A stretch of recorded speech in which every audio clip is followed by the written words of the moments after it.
Daniel Dwyer 9, May 5th, 2026 AD. Mrs. Fluffers was a good girl. Cindy had always said so, and up until the breakup, so had Carl. But Carl didn't call her a good girl anymore. Now, he mostly referred to her as a stupid dog or an ugly fucking mutt. It seemed that for some reason, ever since Cindy left, Carl liked her less and less each day, and sometimes he would kick her for no reason, and sometimes she would catch his eye and wag her tail, just to learn again that his new stare was from out of a pit of anger deep within him, and that she would likely get hurt if she approached him. She still wanted for there to be love between them though, and she stood ever ready to forgive and forget and accept his love, but it seemed that in spite of this, he only hated her more and more with each passing day. She tried to make the best of it, and tried her best not to offend him. She would stop barking or at least quiet down when he told her to shut the fuck up. She didn't chew on the furniture or any of his things. She did her business quickly so as not to waste his fucking time and upset him by taking too long to go when she was let outside. She still greeted him at the door when he came home, but over the past few months her head drooped a little more every day, and every day she became a little more prepared to flinch and recoil if he should decide to kick her first thing through the door, as he sometimes did. Cindy and Carl had been together for a little over a year, and when they'd gotten the apartment together, they'd decided to top it off with the adoption of a dog. So in came 13-month-old Mrs. Fluffers. They were all happy together most times, for a while, until they weren't. Carl became exceedingly jealous, and despite Cindy's innocence, he constantly accused her of cheating on him, sometimes with just random guys out of the blue. He would see that she had gotten a friend request on one of her social media accounts, which he had all the passwords for, and even if it was a stranger or a scammer, if the profile was that of another man, he would rip into her. He would even say off-the-wall things while they were having sex sometimes, like asking her if she was thinking about so-and-so, or if she would rather be fucking what's-his-name. He eventually started physically abusing her, slapping her across the face and shoving her against the walls. It's no wonder he eventually drove her into the arms of another man.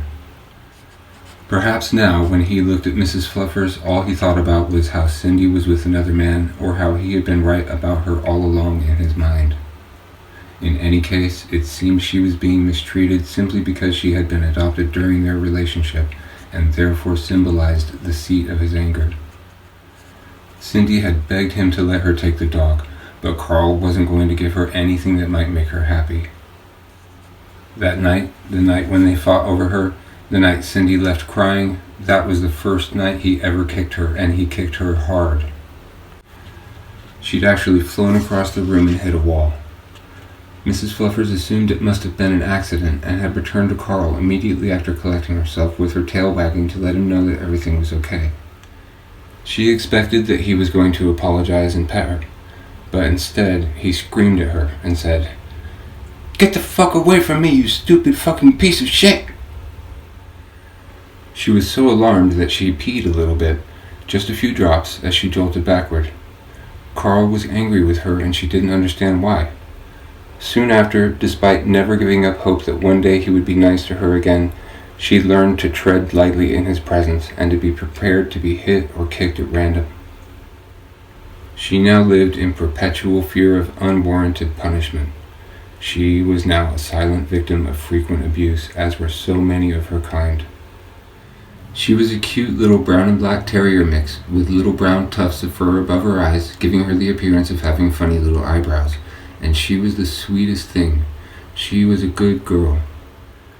She had never bitten anyone or done anything wrong, except maybe for the time when she'd rummaged through the garbage in search of the source of some divine putrid smell, but she only ever did that the one time. Once she'd learned that going through the trash was against the rules, she then resisted the temptation to ever do it again, despite all of the wonderful aromas. She was a smart dog. All she wanted was for someone to be nice to her, but at that point she felt that she was lucky just to get food and water. She'd never done anything to warrant Carl's abuse, and she would have done anything to make him happy in hopes that maybe he would at least pretend to love her again, but he never did. In fact, if it weren't for Daniel, she would have died by his hand. Carl had bought her some cheap new dry dog food, which went down easy enough, but it didn't sit well. Then he left for work. Carl had left for work some 2 hours before, and there was no one there to let her out, but now she really needed to go outside. The new food was churning in her stomach. She knew that pooping in the apartment was against the rules, and she feared what he might do to her should he come home and discover that she had broken this rule.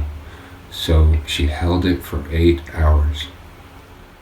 All that she did that whole day was pace by the front door and whine softly in pain and discomfort. She almost lost it once or twice, but for 8 hours she held it.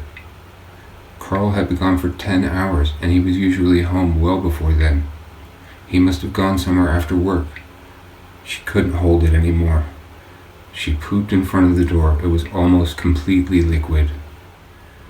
She still tried to only poop as little as possible, though, and held onto as much of it as she could manage.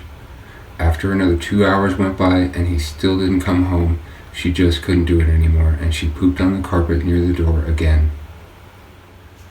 Surely Carl would know that she would never poop inside if she didn't absolutely have to, and that it was a complete accident that she had. She was a good girl. He should know that she would never break the rules on purpose. At least she had pooped by the front door. That would demonstrate to him that she wanted to poop outside but simply couldn't. She would wag her tail and bow her head when he came home, but forgiveness should not even be in order. She hadn't done anything intentionally to offend him. She had been betrayed by nature. He would know that she didn't mean to do it. He knew her well enough to know that. Surely, even though he was not so nice to her anymore and didn't pay her any attention, he knew in his heart that she was a good girl who loved him and just wanted him back. Mrs. Fluffers could actually smell the alcohol on his breath before he unlocked the door, a testament not only to how strong of a sense of smell she had, but also to just how much he'd had to drink. She stayed her ground, in spite of the alcohol smell, unaware of alcohol's potential to escalate emotional responses in humans, no more afraid than she had been before she smelled it on the air. She kept right on with her plan, standing there with head hung low, tail wagging slowly, and ears down apologetically, a few feet back from the door and the clumpy puddles from her accidents. She had never ever pooped or peed in the apartment before, and she was very sorry that she'd had an accident. A true accident does not warrant any kind of retaliation, but only that responsibility is taken for it. Even if he were to punish her, the crime was not severe.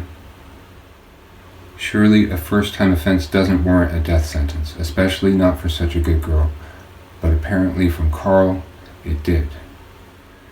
He instantly came for her, yelling in a thunderously loud roar, and before she could even roll and show him her belly to really apologize, he snatched her by the scruff of her neck, squeezing so hard that it choked her, then lifted her high into the air before bringing her crashing down face first into the bigger pile of diarrhea so hard that she was inches away from having her nose broken.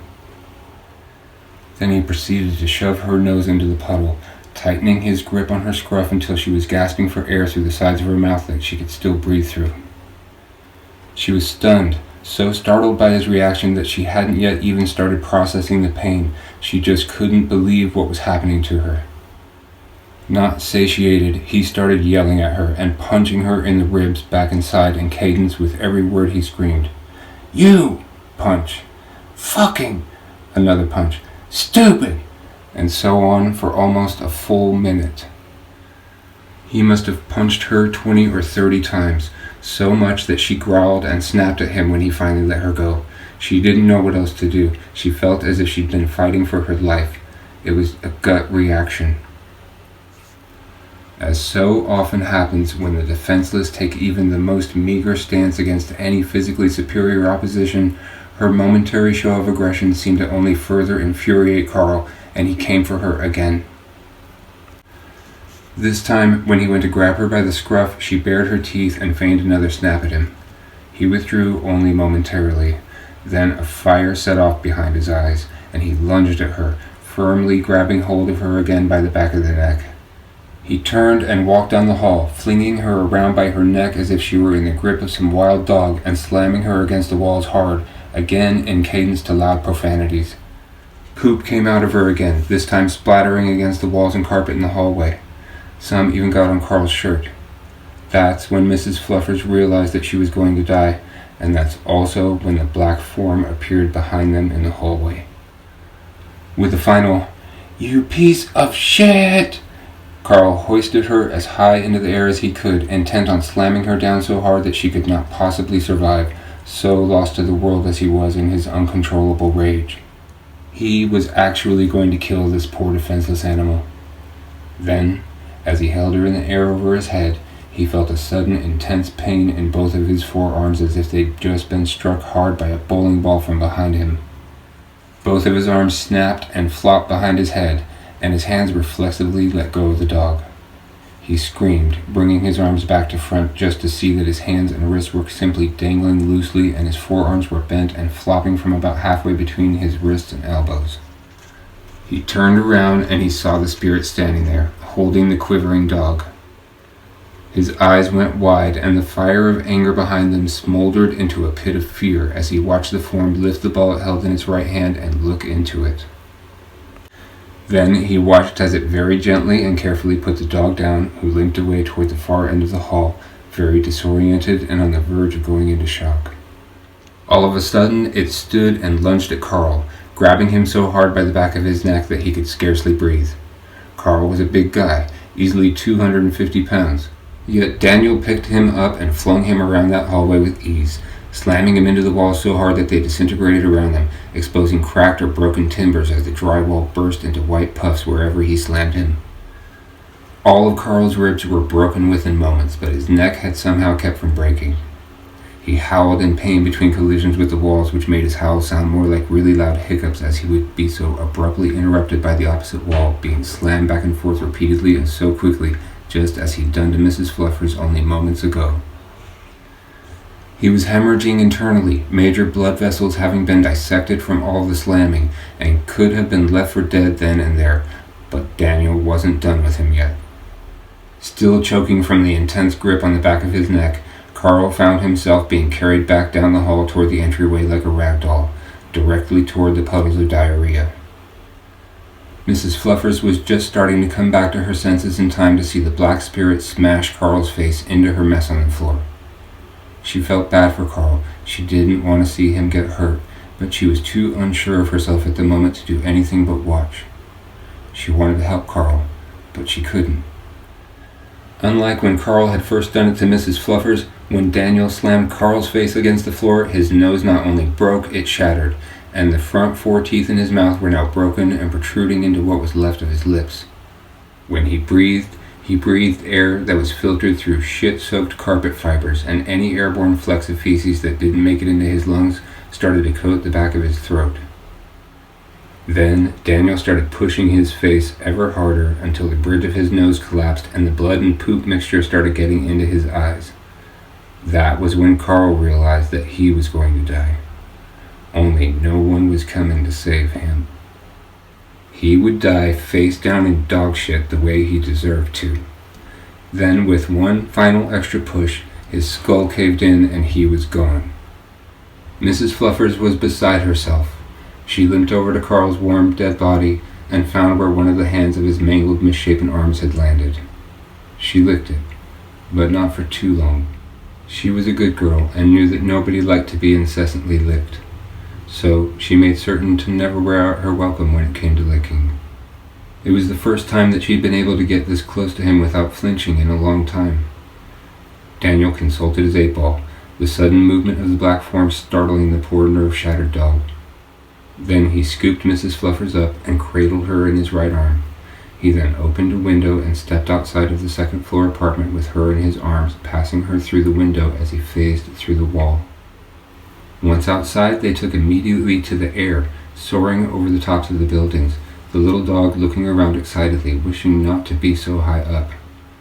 Daniel took Mrs. Fluffers to the house of a very nice family, straight up to the door of the Robinsons, who had always talked about getting a dog but never had. He placed Mrs. Fluffers gently on the doorstep of the Robinsons and then rang the doorbell. He had disappeared by the time they answered the door, but he knew that she would be safe with them, and that they would see to her needs whether they were to take her in as their own or not, which they did. They weren't the type to abandon a hurt animal, whether it was theirs or not. They didn't see pets as property, they saw them as people. And so Mrs. Fluffers lived out the rest of her days not as Mrs. Fluffers, but as Daisy Robinson, happy, loved, played with, and cared for until the day she died. The Robinsons loved her so much that they even had a little plaque with her new name on it, which was placed over her grave in the Robinsons' backyard. Nobody missed Carl. Nobody except for Daisy Robinson, aka Mrs. Fluffers. In spite of what he'd done to her, she never stopped loving him. She was a good girl with a loving soul. Nothing could ever make her hate someone she had once loved. Ever. No one would ever know her story or the true circumstances of Carl's death. It was just one of many thousands of instances of Daniel Dwyer's acts in life destined to be lost to recorded history. Daisy remembered him though, the disembodied spirit who had saved her from death, all the way up until the end when all of her memories, including that of him, simply slipped away. She was 16 years old when she died, and happy.